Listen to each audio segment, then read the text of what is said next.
Hi, my name's James Hannan from Rise Social Media, where we help you to market and sell your products online. Today we're talking about how do you share your screen using Zoom. So how do you share your screen using Zoom? If you like the idea of that, make sure you click the like button on this video, click subscribe, and hit that little bell icon so that you receive a notification every time we produce a brand new video for YouTube. Okay, let's get into it.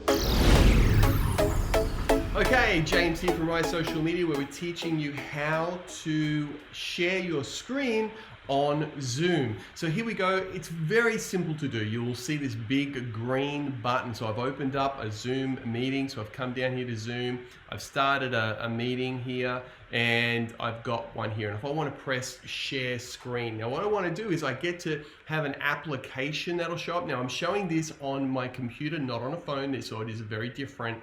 So I'm on my MacBook sharing it here. So if I want to share something on my screen, so I come here and I press Google Chrome, press share, and you can see now that I have shared my screen. I just choose the application and then I can press stop share here. That's as simple as it is. It doesn't get any harder. Now you can, get a little bit more tricky. You can allow participants to share their screen as well. So I come over here and let's say I had a participant here, I would be over here, right click, and then I would allow them to share their screen by making them a co-host with me. And also if I log in here to my settings area in my Zoom account, so I'm inside my Zoom account here, I've come down to settings on meetings, I schedule a meeting, come down here, scroll down, keep scrolling, and then down here, screen sharing.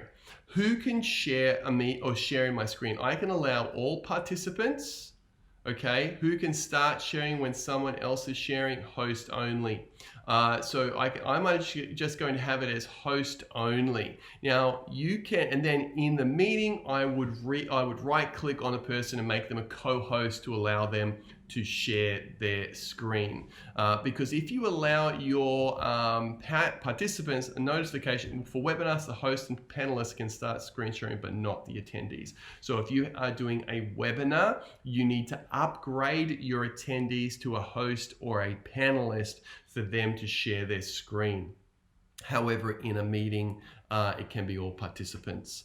In who can start sharing when someone else is sharing? No one, unless you have all participants, and then you can choose here. So inside of your settings area of Zoom, you can also choose who can share. Make sure you've got the right one clicked here. I always leave it on host only, and then I give people permission during the webinar via just clicking or rolling over their name and going there. Now you can see I'm using a virtual background here. So if you would like to, if you haven't seen or know how to set up a virtual background, click this very short video right here, and that'll show you how to set up a virtual background, whether it's a video or whether it is a image. So God bless. My name's James Hannan from Rise Social Media, where we teach you how to market and sell online. If you like this video, make sure you like it, press subscribe, and hit that bell icon so that you receive a notification every time we produce a brand new video for YouTube. Bye for now.